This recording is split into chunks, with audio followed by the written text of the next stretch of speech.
uRamaphosa ukhulume lokhu namhlanje nabekavakatshele isiqhema sika Desire Ellis eUnion Building ePitori.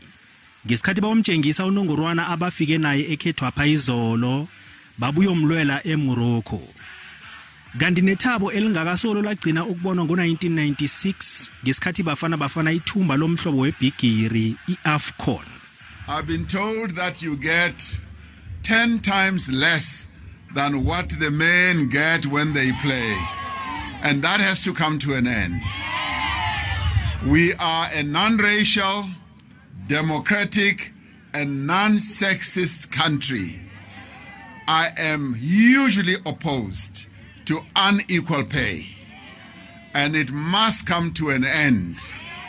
We must demonstrate our appreciation for you with regard to the pay that you should get. And of course, everyone in the country does support that you should be given a token, not even a token of recognition.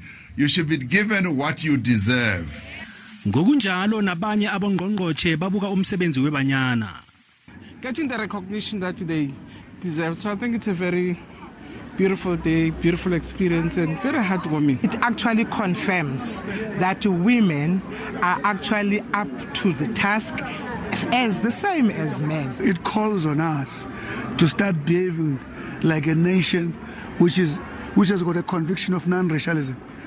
Abawuvala umlomo abadlali beBanyana ngesekelo abalithole esichabeni. What that we're receiving from South Africa is enormous, absolutely amazing, and we didn't expect it at all. But it's what we wanted. It's what we wanted to give Mzansi.